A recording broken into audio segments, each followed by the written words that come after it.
Olá, meus queridos do quinto ano. Hoje a nossa aula de português das páginas módulo 1, tá? Capítulo 2, das páginas 51 a 55. Então vamos lá. Nós temos aqui no trecho da notícia abaixo, Pedro Henrique Cortez explica por que decidiu compartilhar na internet informações sobre alguns heróis negros. Leia o texto e descubra o que esses heróis têm em comum com os personagens da leitura 1 e 2. Certo? Então, menino cria um canal no YouTube para contar histórias de heróis negros. Pedro Henrique Cortez encontrou a centelha de representatividade dentro de casa.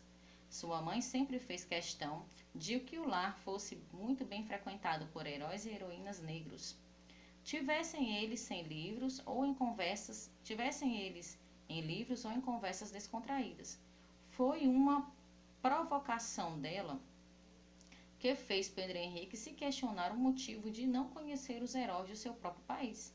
Após ter assistido à peça O Topo da Montanha, encenada por Thaís Araújo e Lázaro Ramos, Pedro ficou curioso sobre a história de Martin Luther King e assim pediu à sua mãe um presente às biografias de Martin, de Nelson Mandela e de Malcolm X. A mãe argumentou que só daria os livros de presente se Pedro se dispusesse a pesquisar e conhecer histórias dos heróis e heroínas brasileiros. Pesquisando entre livros e internet e com a ajuda da família, o jovem percebeu a dificuldade de encontrar informações sobre os ídolos negros nacionais.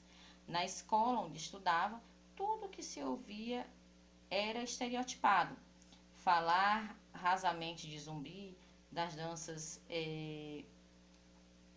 danças, comidas e música, é desprezar tudo que esses homens e mulheres célebres fizeram, opina. Então vamos lá, a gente tem aqui embaixo a gente tem o vocabulário, tá? Célebres, famosos, conhecidos, centelha, início, chama, inicial. Estereotipado, sem originalidade, que segue uma ideia preconceituosa. Certo? Vamos para a página 52, pessoal. Continuando aqui a leitura, né? Pedro se considera muito tímido. A fim de se tornar mais desenvolto, criou um canal PH Cortez no YouTube e logo percebeu que conhecimento acumulado em suas leituras e pesquisa precisava ser compartilhado. Começou no simbólico 20 de novembro, Dia da Consciência Negra, a série de heróis brasileiros. Nela, aborda a sabedoria acima de sua idade, sem deixar a irreverência natural de um adolescente de sua idade. Fatos e anedotas de personagens negros importantes da história brasileira. O primeiro a ser retratado foi Zumbi dos Palmares. No começo do vídeo, Pedro avisa para quem não tem orgulho de suas raízes brasileiras, é melhor fechar o vídeo, pois as histórias que ele conta bebem sem fim as peripécias orgulhosas de seus protagonistas. Né? E aqui a gente tem alguns questionamentos. Por que o menino decidiu compartilhar as histórias dos heróis negros? Por que, pessoal? O que as pessoas citadas no texto têm em comum com os heróis apresentados na leitura do capítulo? Você concorda com Pedro que falar rasamente de zumbi e de outros heróis da nossa cultura é desprezar o que esses homens e mulheres fizeram? Porque isso, gente, é independente da cor, né, gente? Certo? A gente deve conhecer as nossas raízes e as nossas histórias, o que esses homens e mulheres fizeram, né? E como contribuíram para a nossa história, o que a gente vive hoje. Então, heróis escondidos.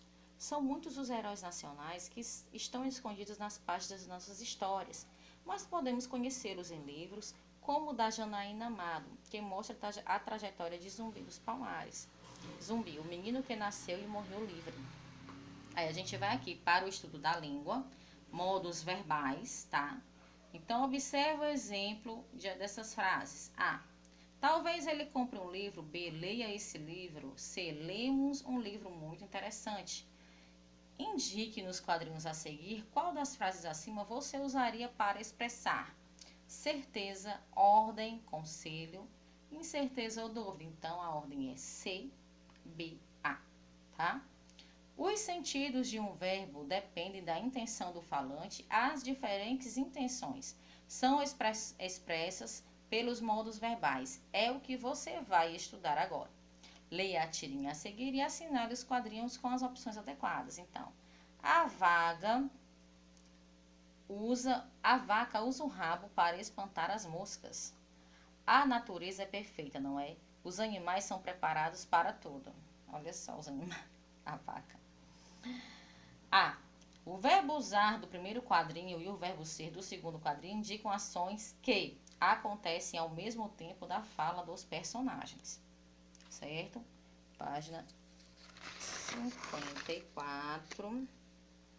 B.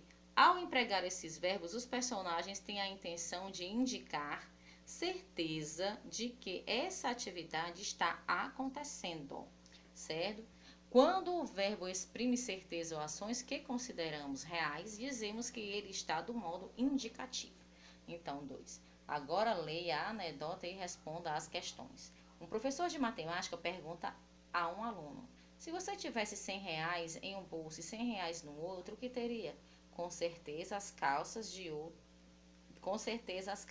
outra pessoa, professor. Aí, explique o que o aluno quis dizer ao responder que ele teria as calças de outra pessoa. Pessoal, por que vocês acham? Não seria dele, né?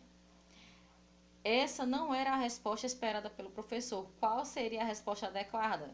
Qual seria a resposta adequada, pessoal? Que ele tinha R$ 100, mais R$ 100, R$ 200, né?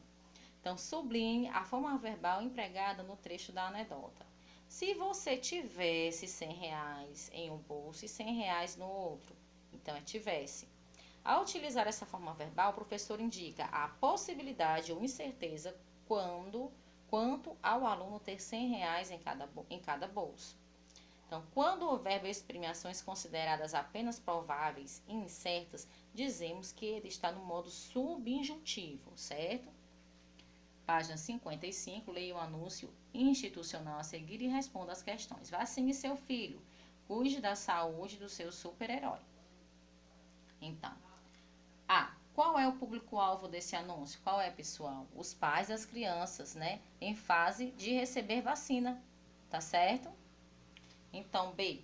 Em sua opinião, os anúncios como esse são importantes? Explique. Sim, gente. São importantes porque dão direcionamento relacionado à vacina. Hoje nós estamos vivendo a questão da vacinação do Covid, né? Então, se não houver anúncio, não houver divulgação, como as pessoas vão saber, né?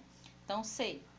As formas verbais vacine, cuide, procuro indicam conselho ou ordem, tá? Então, quando o verbo exprime ordem ou conselho, dizemos que ele está no modo imperativo. Certo, meus amores? Então é isso. Por hoje é só. Amanhã é a nossa aula de geografia. Um beijo e até lá, se Deus quiser.